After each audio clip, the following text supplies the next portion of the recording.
We all love a legendary comeback, and Degree Original Cool Rush is back and better than ever.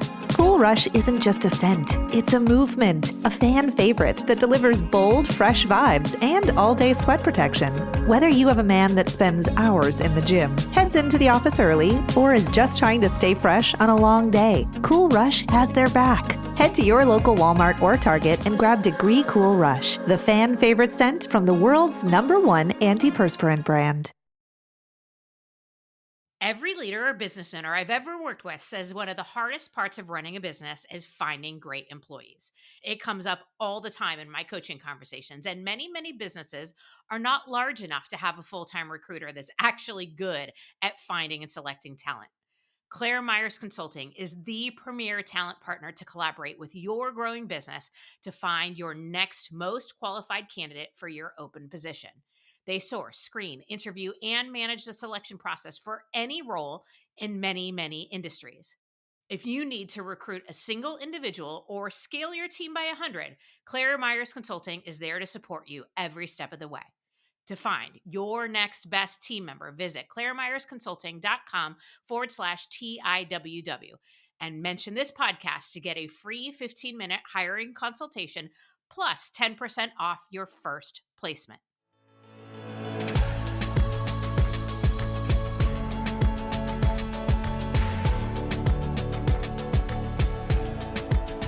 I am Nicole Khalil, and if you're listening to this episode on its release day, then it's Valentine's Day, which is officially my least favorite holiday. My typical move is to ignore it because I hated it when I was young and dating. Too much pressure, and I read into what any gift or gesture actually meant, like the color of flowers was some sort of secret hidden message. Or did it mean something awful that he didn't send me flowers, even though I told him not to? I really hated it when I was young and single because nothing made me more aware of being lonely than this holiday. I hated it when Jay and I started dating, and I hate it even today for all the same reasons and many more. Our tradition, by the way, is to make pizza and hang out on the couch, which is exactly what I want to do on any day that I hate. On This Is Woman's Work, my strategy has been to ignore and avoid and give the death stare to anyone who hints at this as a potential topic. And I have a really epically good death stare, by the way. You'll notice we've covered romantic love a few times, but in summer or fall, and decidedly nowhere near February. We did do an episode on divorce one February, probably because I was annoyed. But we recently did an episode on romantic love with the Ariel Ford, where she said something about soulmates that just stuck with me. Episode 163, if you want to hear it yourself. She basically confirmed that we can and possibly should have more than one soulmate, because a soulmate is anyone or anything that gives you the experience of coming home, who you can be completely yourself with, and who demonstrates love as a behavior and a choice, not just a feeling. I'm grateful that I have that with Jay, and I think most of us who have children feel that way with them. And I know my pug Ove is also my soulmate. But what really stuck with me is if that is in fact the definition of a soulmate, then I've had soulmates all of my life. Only once romantically, but several times in friendship. So I'm hijacking the holiday to celebrate our soulmates, specifically the ones that come in the form of friends. The older I get, the more I value friendship. I mean, these are the great love stories we should be talking about, right? And that's what we're going to do. I've invited 3 of my soulmates to join me on the show so we can talk about this great love, its value, what works and what doesn't, and why we all need it. Because while a life or a stage of life without romantic love might be challenging, a life or a stage of life without friends is devastating. Before we dive into all of that, let me introduce our guests, these incredible loves of my life, these women I get to call friends. In the interest of time, I'm going to attempt to keep it brief, but please know that I could fill multiple episodes telling you all the ways these women impress and inspire me. We're going to go oldest to newest. Notice I did not say oldest to youngest. Oldest friend is Kim Andrade. She's been my friend since high school. She's seen me through all of it. From heartbreak to Mean Girls, running a business to raising kids, from the best moments to the most embarrassing ones, when life is good and when it's been painfully messy, Kim has been there. A former HR executive turned leadership coach, Kim is as smart as they come. Will hop on a 6-hour flight to spend 24 hours with you. Is a truth teller and someone who would not only help me hide the body should the need arise, she'd assume they deserved it. She's also been my longtime example of being career driven while also being a great mom. And I adore her husband and kids like they're my own family, because they are. They're the family I chose before I created my own. Lynn Casaletto makes her third appearance on the podcast. She was one of my very first guests. She hosted the episode where Jay and I talked about our relationship, and she's here today because she started as a same stage friend, meaning that she was somebody that I could commiserate with on the challenges of running a coaching business, and she evolved into a blanket fort friend, a safe space where I can be myself and bring all the bent or sometimes broken pieces, and I know she'll treat them with the same care and love and appreciation as she does the polished ones. Owner of Core Growth Consulting, Lynn deeply understands and cares about her clients. I know this to be true because she coached Jay for many, many years, and because she asks the best questions and somehow always finds a way to share messages and resources exactly when you need to hear them. And Claire Myers Vitale, who I knew in name and reputation before, but only recently built a friendship with. I'd say that she's all heart, but that's not true. She's so much more, but she leads with her heart in everything she does. From running her large Forbes endorsed recruiting firm, Claire Myers Consulting, and leading her team, to being a foster parent and soon to be adoptive parent to children and also to dogs. I marvel at the size and depth of her heart constantly. Younger than me, she brings energy and is always up for a long walk or hike, which I will gladly go on with her anytime for the conversation more than the exercise, because spending time with her is like coming home. A warm, comfortable, loving home with wine and snacks, which is my favorite kind of home. The worst thing that I can say about these soulmates of mine is that they all live in California. So spending time together is tough, but we make it happen because we prioritize it. So now that I've introduced them, let's talk friendship. I have this belief that there is no one person who can or should meet all of our needs. So collecting different friends for different reasons at different seasons and all of that is of vital importance. So, Lynn, I'm going to start with you. I'm sorry, I'm laughing because I see you crying. No pressure. I'm going to start with you. Um, Let me ask you what type of friend you think you are, and what are a few of the qualities that must exist for somebody to be or become your friend? I am the friend that you want to call when you just landed your dream job, when you just found out you were pregnant, when you just got to have a green light to adopt the baby girl who has been yours since day 3 of her life, when you find out you just sold your business. And I'm also the friend that you call when you just did something so freaking stupid, or when you really screwed up, or when you feel so embarrassed, or when you're so freaking mad and hurt and you just need to cry or be so freaking petty and judgmental and all get like all the darkness out because there is no judgment. There is only love. So I am the friend that you call when the highs are really high or the lows are really low and anything in between.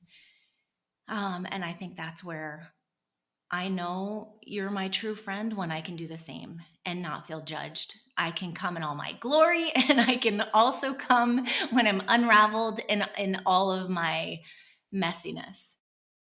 I really look for trust in a friend and just acceptance. And the more I experience life and the deeper my friendships get, the one thing that I really appreciate is when I feel like our great friends ask us questions and they help us get to our own truth. Instead of just showing up and giving suggestions, they just help us work through the noise, the fear, and they ask us questions that we really need to be asking ourselves. It reminds me of a quote that I saw recently that says, "The only place I'm interested in leading people is back to themselves." And I think that that is a great quote that aligns with everything that you're saying. Couldn't agree more. And I love that sort of definition of friendship. Our appreciation or the value of having, and I'm going to say not just friendships, but friendships with other women has grown and evolved as we've gotten older. So, Kim, how you valued your friendships, specifically with other women, changed as you've gotten older and, of course, wiser?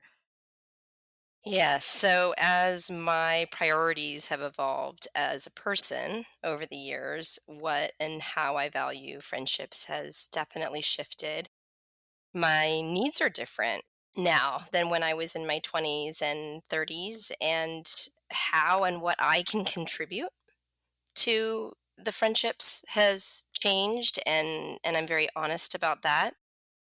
I'm also a very loyal person, and I'm an over accommodator. So I easily feel guilty if I'm not, in air quotes, a good friend. So now I value a friend who really gets me and supports me, regardless of how I'm showing up, the good, the bad, the ugly, and is there when I need them. I value loyalty and honesty in my friendships. I want you to tell me what I need to hear. Well, not what I want to hear, but what I need to hear. And I really value friends who challenge and inspire me. Like inspiration right now is really important in my life. And I want to I want to surround myself with friends who keep me becoming the best version of myself.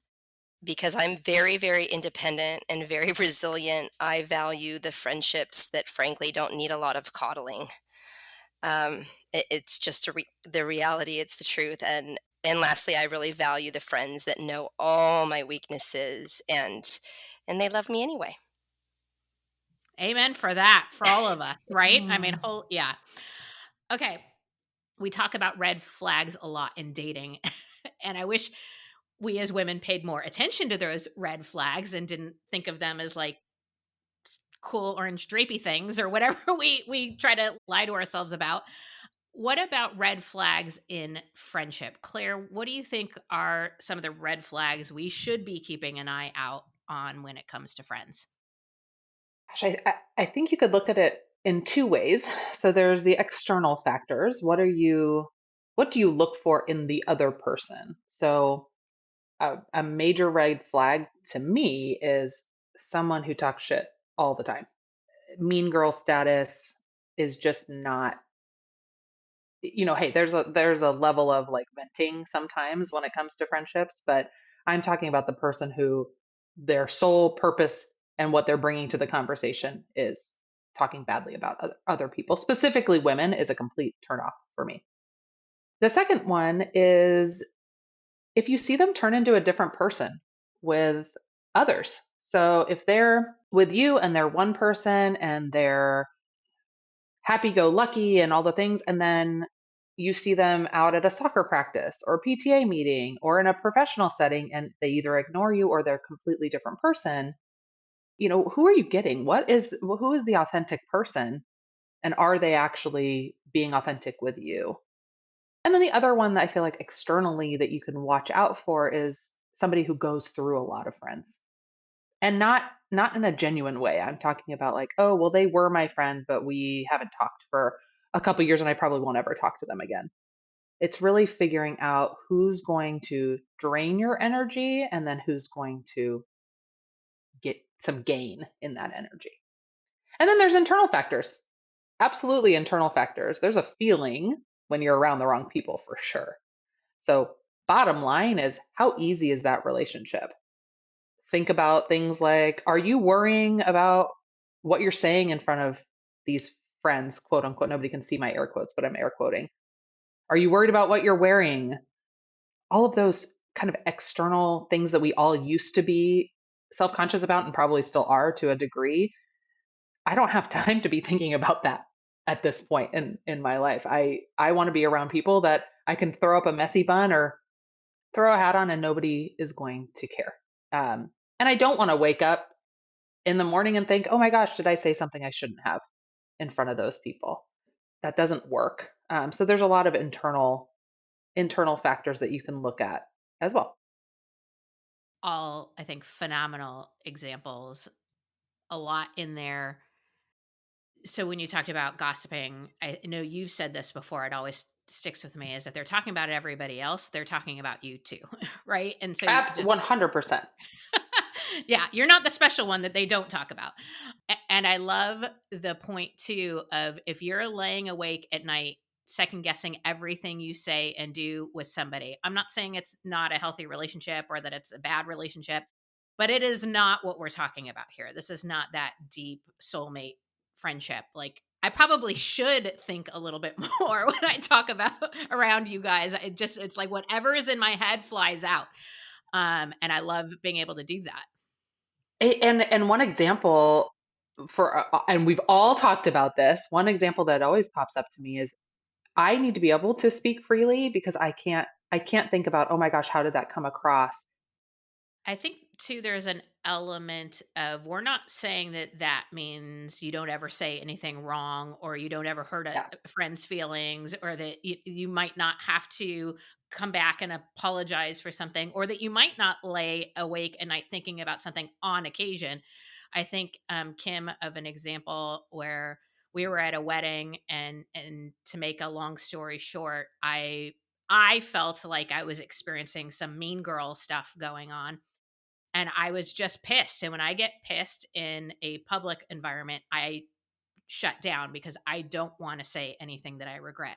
Kim, being my friend, picked up on the fact that I was pissed, and she spent probably the entire night wondering what the hell was going on. But the very next morning, when I woke up, the very first thing that happened was Kim called me and she's like, "Are you okay? Did I do something wrong? Is there something like it was not this lingering question mark thing. It was, let's address this and deal with it head on.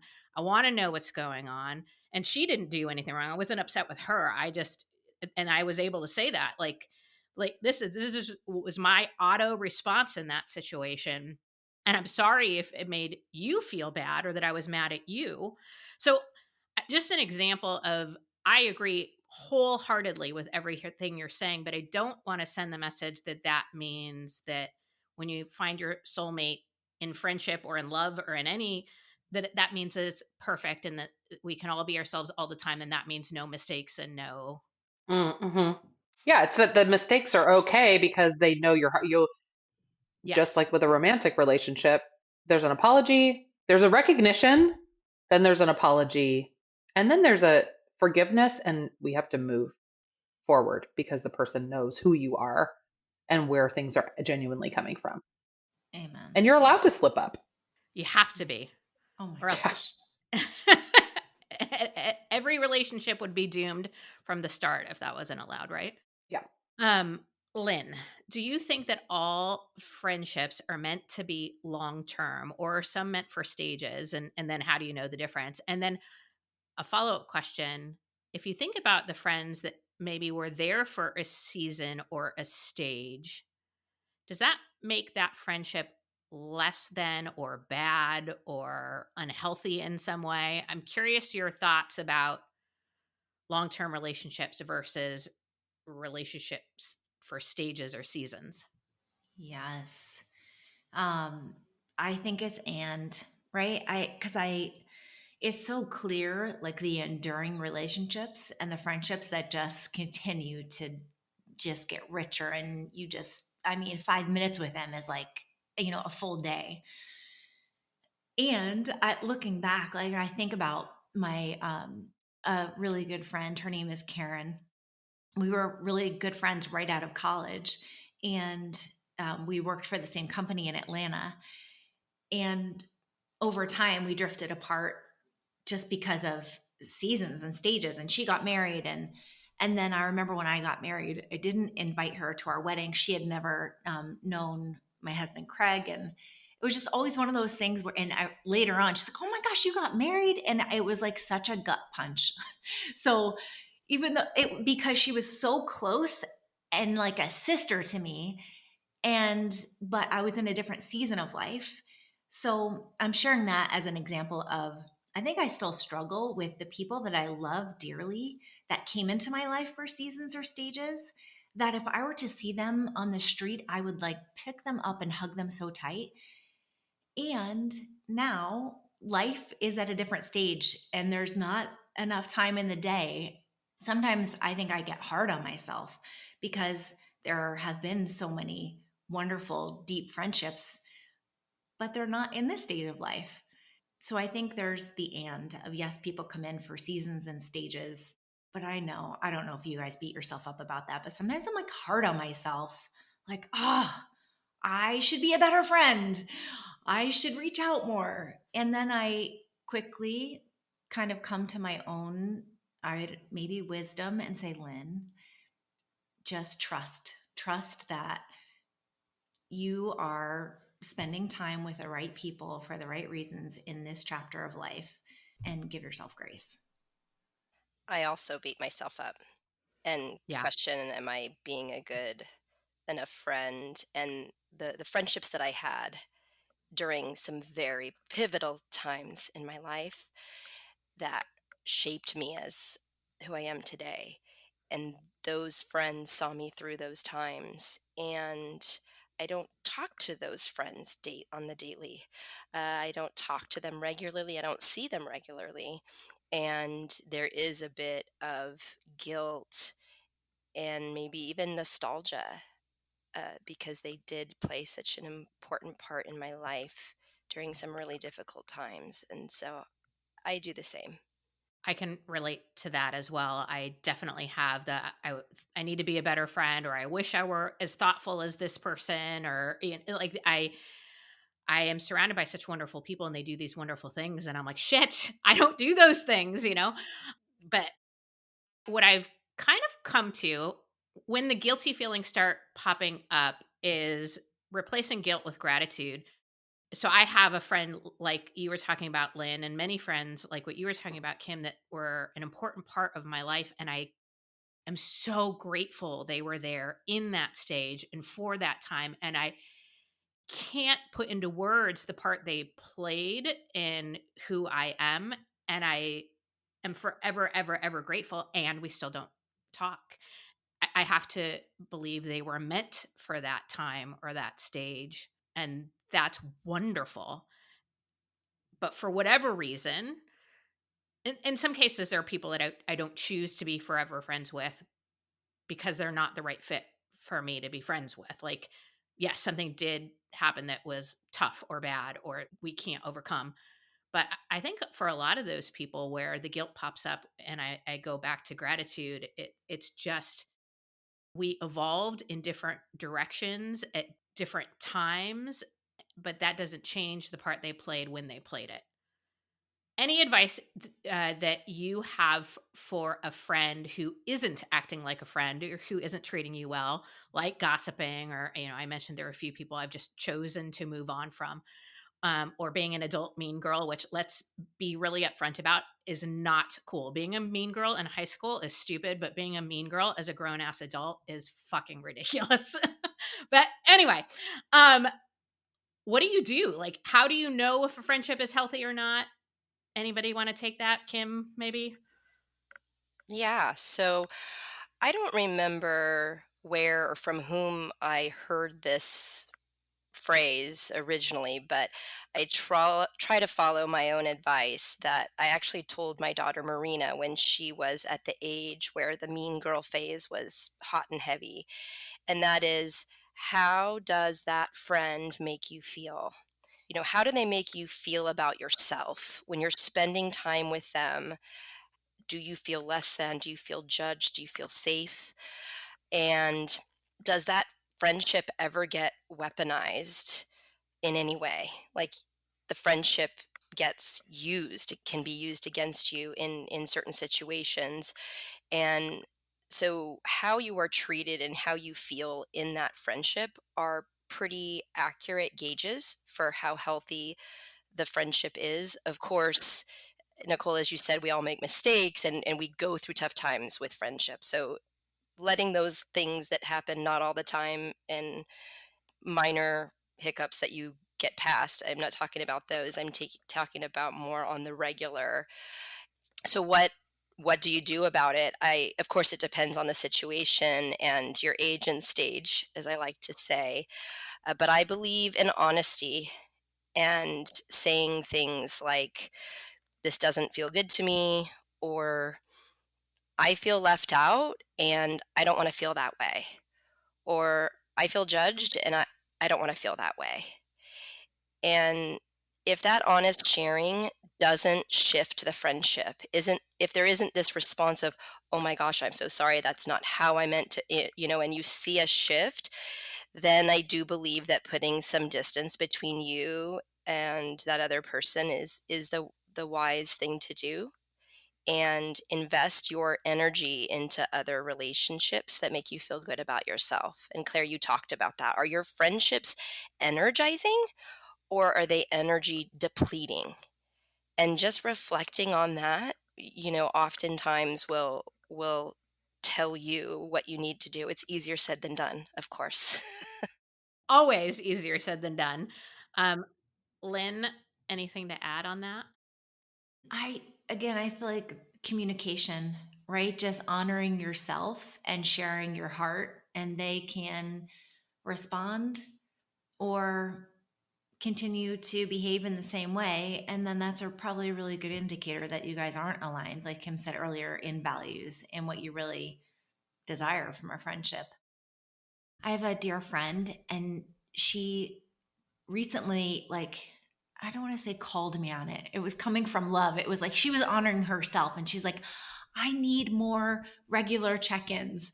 I need to know that you're thinking about me. And in that moment, I had to honor myself and say, and I am the type of friend that if we don't talk for a year for whatever reason, because you're traveling or this or that, like, my hope is that we pick up the phone and we don't miss a beat. Like, my heart. And if I'm in a busy season of life and you don't hear from me, that's because I may be going through my own stuff. So please know that I'm trying to honor myself in the best way. But I don't know if that sounds confusing. I think it's still confusing for me as a friend when someone asks something of me and I don't know that I'm capable of giving it. So I actually think this is a really good point because, yes, we are responsible for communicating our desires and our needs and what hurts and harms us and being truthful. And Kim, to your point, there should be a shift, even if the shift is listening and responding with your truth and your boundaries and whatever. That doesn't mean like, oh, I'm just going to give you exactly what you want whenever you want it, because it's funny. It's like thoroughly ironic to me, Lynn, that somebody gave you that feedback, because in my opinion, you are the friend who reaches out, who always, I'm always aware that you're thinking of me. And I think if that person were friends with me, I'd have to say, if that's part of what's important to you or what you need right now, then with all the love in the world, you're going to need to look to one of your other friends to get it for you, because this is how I show up as a friend. This is what you can count on me for. This is how I am happy to meet what you're asking for. But outside of that, that's not me and the way I do friendship either. So, like, how do we navigate through this? How do we understand and appreciate both of our ways of being friends? I'm thinking out loud. Is that making any sense? Yeah. I think it's so healthy for both of you to have the courage to say, this is what I prefer. And then this is what I know about myself, because even since then, there's just been this new level of awareness and a little bit more effort. Just like now that I know that about her, I am in my own way trying to, and nothing over the top, but meet her where she is and also still honor myself. But Nicole, I love that too. Like, I'm not going to go from 10 to 60 overnight, but I can do a little bit. I would add one thing to that, and that would be if that was out of character for a close friend of mine, that was out of character. I always flip to like empathetic and curiosity mode. Hey, what is has something changed with me or how I show up that's leading you to share that with me? Or hey, tell me more about why. Or I've noticed a shift in you and you've flipped over to Mean Girls a little. Or hey, I've noticed this shift and now you're verbalizing it. Help me understand a little bit more because many times that's yes, they're giving you feedback and helping set up a positive relationship. And if it's a sudden shift, to me, it's something going on internally with them. Good point. Kim, were you going to add something? Yeah, what I would add is being honest when what someone expects of you is not realistic. And Nicole, you mentioned this and you're good about that. And Lynn, you said it's about honoring yourself. And so oftentimes I have found that if we let go of the expectations we have of people for the way we want them to be, the way we want them to show up, if that's not them, you're only going to disappoint yourself. So adjusting those expectations based on the conversation, right? Based on this exchange of like, here's what I'm needing. I can't show up for you like that right now. Or I'm not the friend that's going to call you every day and, check in on you every weekend or, send a birthday card every year. We joke about that, Nicole. You're like, that's not who I am. Doesn't mean I don't love you. Yeah.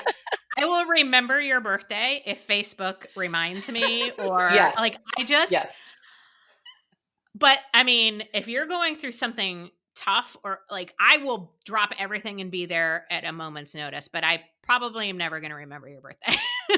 yep. Just I yeah. 100%. I fall into that same category. All of you know.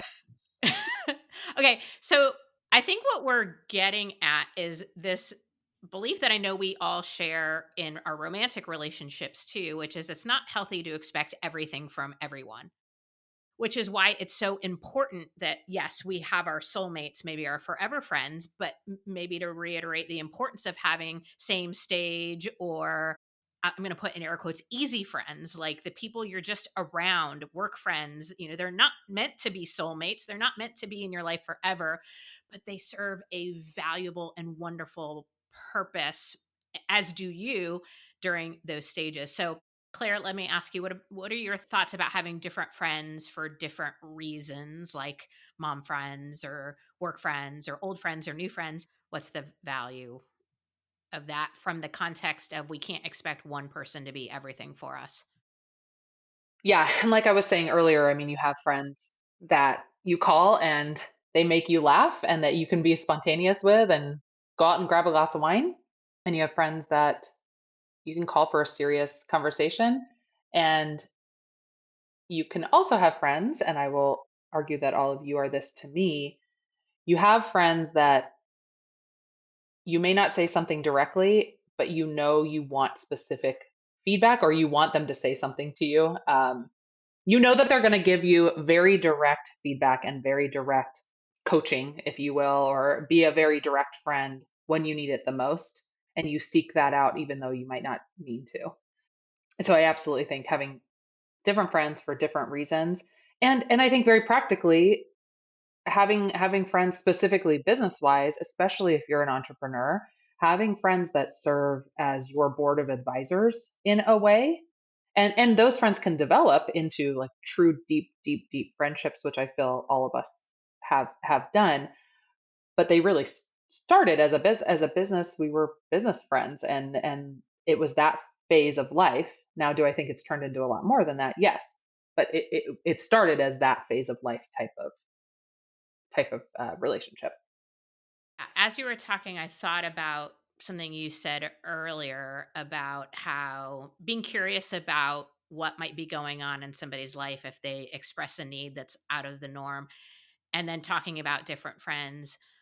I think the reality is we all go through stages and phases of life. And there are times, whether you're in a romantic relationship or not, where you might feel lonelier than others, or where life might feel heavier than others, or where you might feel like you need more love or nurturing than others, and where you might need more truth telling and like, get your shit together, lady. Yeah, like friend, if you're looking to a friend to, give you more of that, asking and then giving them the opportunity to respond, but also there's that element of acknowledging I have a need right now. And if this person can't or won't or isn't the right person to meet it, then it's still my responsibility to go get that need met, whether it's through someone else or something else or giving it to myself. But that, I'm not saying that that's a bad thing. I think an awareness thing of like, holy crap, I'm at a heavy stage of life right now, which means I need more love. And these people are giving me the same love they've always given me, and I'm asking them if they're willing to give me more. But if they're not going to, if I'm not still getting what I need, then I need to go figure out how to get it from someone else or something else. Thoughts? Yeah, I think that it goes back to the reasons and situational. I have two friends that whenever something happens in regards to foster care, which is a whole different ball game in my opinion, just there's like a whole different set of emotions as an empath and all the things. I have two friends that I every single time I something happens with foster care, I voice text them or call them every time. And it's because they understand. They can't understand in that they go through it, but they know the whole story from day one. And they're just the people that I need to, like, some things are so wild that I like have to almost say them out loud to make them real, because I'm like, oh my gosh, did that just happen, or did that conversation just happen? I Wow. Um, and I have friends for that. Well, and that's also one of the values of like old friends or longtime friends is you don't have to like provide the context. You Yes. don't have to go back to the beginning and be like, Yes. okay, let me tell you how this started. You Yes. just can call them and be like, you will not believe what the fuck just happened. Right. And it's just Right. so good. Right. It's Okay. so good. And then then there's also situational friends where, again, I know a lot of your audience, I believe, is entrepreneurs and women in business. And there's sometimes I genuinely do not want to talk about work, the business, the team, not because I don't love all of those things, because I do. I do tremendously. But there are friends in my life that I've had for since college that don't, they know what I do. They know I run a recruiting company. That's pretty much it. We don't talk about work. We don't talk about any of those things. And a lot of the times I'll call them specifically for that situation. Hey, just tell me about your life. I just want you to talk about you. And that seems to work. I love it. Okay. Are we all introverts? I know Kim is. I'm very much an introvert. Yeah. Yes. I think I'm on the line. I think my younger self was very extroverted, but the older I get, I think I'm very much on the line. I very much need alone time. Yeah, so in preparation, I was thinking about that, and I knew Kim, and I was pretty sure about Claire, and I was a little unsure with you, Lynn. And what it kept going back to is the human design and how we're similar. And like I am on the hermit side of introversion, and there was an element of that for you too. So, anyways, all of that to say, you might be listening and going, "Okay, I have some friendships that have run their course, or I have some people that I need to communicate with." Or I want to find myself some of these soulmates or whatever the case may be. I'm leading to this thing of making and finding new friends, which is freaking hard when you're an adult. And I think maybe I'm making this up, but it feels extra hard when you're introverted. Or so my question is, Any tips for making new friends as an adult? Claire? Oh my goodness, it's so hard to meet friends as an adult. So hard. So let's just throw that on the table right now. But my knee jerk to that is kind of the most obvious is meet people doing the things you like to do.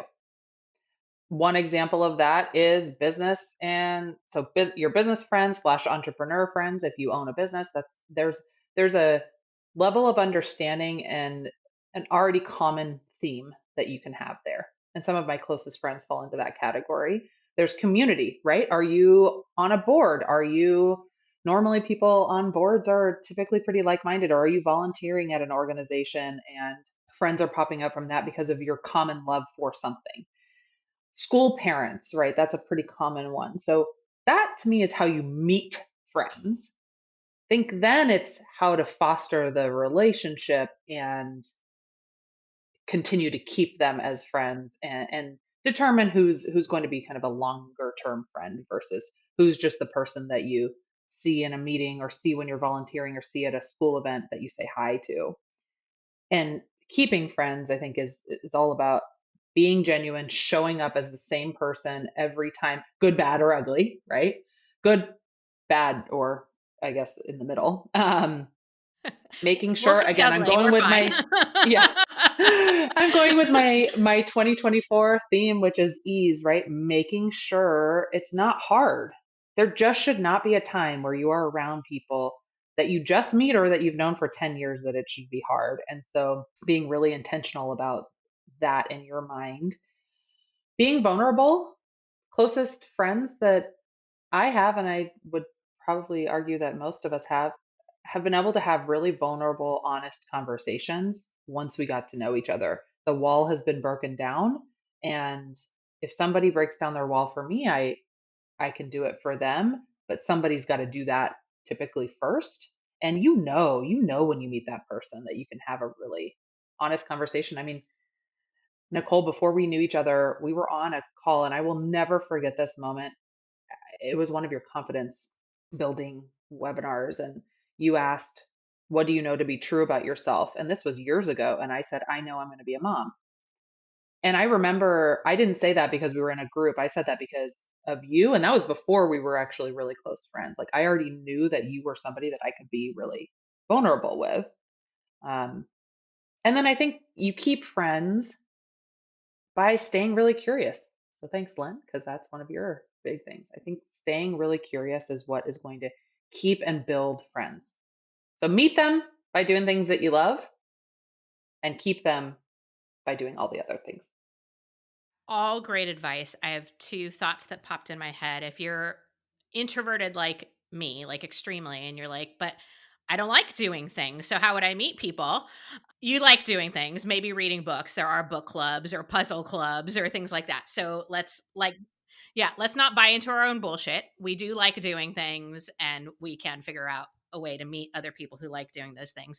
And it sort of reminds me of participating in things like I'm calling it for myself a hive mind, whether that's a study group or a mastermind or a retreat, whatever, doing something that gets in your schedule that's designed to pull you out of your day to day and your environment and the distractions and all the shit you got to do and throws you in a space and a place with like minded or similar stage people.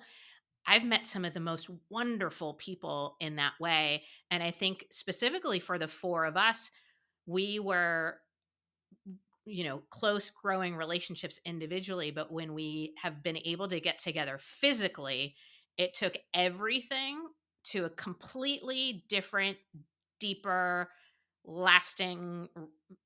It's hard to feel like you're coming home to somebody over a Zoom call. There's something about being in person. So I want to close us out by asking, and each of you can weigh in if you'd like, but I suggested that having deep friendship is like having a soulmate. It's that feeling of coming home. What does that mean for each of you? To me, I feel like our deepest friendships that are our soulmates and the loves of our lives, Nicole, like you said in the beginning, there is something about being in sweats with a messy bun and no makeup, or there's just this like, I just want to hug you. I want to hug you and thank you. And if I need to cry with you, if I need to laugh with you, if I need to go for a walk, whatever it is, it's so much less about thinking and so much more about feeling and just being together. I think of like when we're together, I don't know why this visual popped in my head, but I know I've had this feeling. It's like, I don't want to sit in the same room as you. I don't want to sit on the couch with you. I literally want to sit in one corner of the couch, like cuddled up. Like, I want to fucking sit on the same chair as you. I know that's weird, but that's just how it's supposed to be. And we're going to be curled up, and there's going to be fucking snacks and drinks, and I'm going to be on top of you. And that's soulmate to me. I'm No? going to sit in your Yes. lap, basically. I love it so much. Yes, and braid my hair, please. Play with my hair, braid my hair. That is part of, I feel like a little girl. Like there is, when I am with you guys, when I am with the soulmates, I'm back to my younger, like inner child. There is something so free and beautiful and playful and liberating. What I can say, a soulmate friend is, I'm going to go back to like the way it makes me feel. And so spending time with or talking with that person, I feel safe. And then after we've spent that time together, I usually say my cup is full. Soulmates fill the soul. They do. So whether that's a romantic relationship or a friendship, walking away or being there and your soul being full is is the feeling. And from an external perspective, in my own life, I will tell you, my husband will say, if I'm having a hard time or grappling with a decision or feeling like the weight of the world is on my shoulders, which we all have been there for various reasons, he'll actually say, I think you need some Lynn time, or I think you need some girl business group time, or and he calls it that because that's how he names it. Or I think you need some Emma and Jenny time, which are our neighbors, and we're all super close. And he'll kind of push me to do that because he knows that I'll come back and my cup will be full.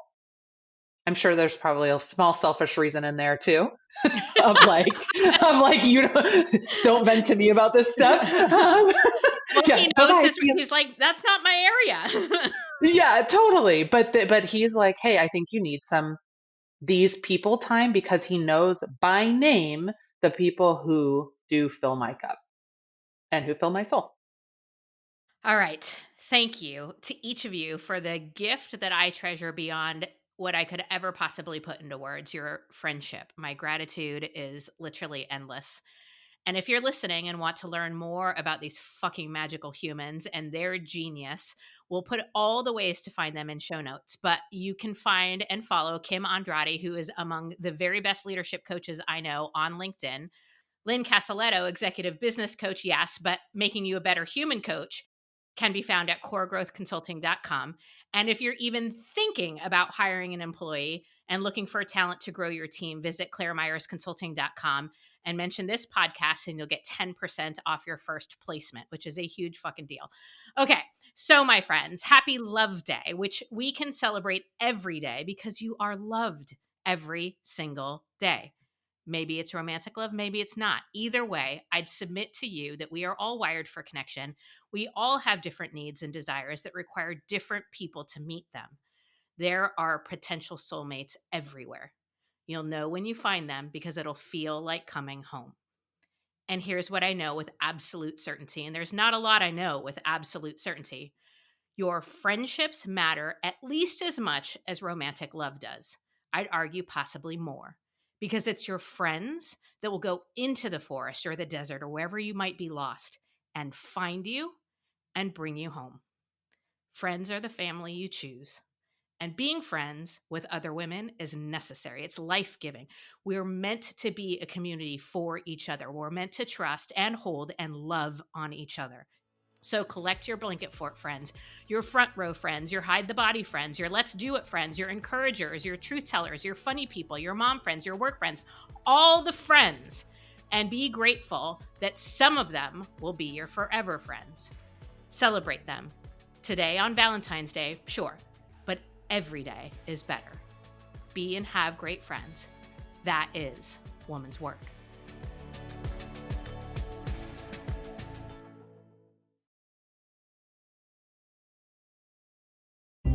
Now, Our son's new girlfriend's a former student. don't miss Anniversary, You know, I used to be afraid of you. I don't think I am anymore.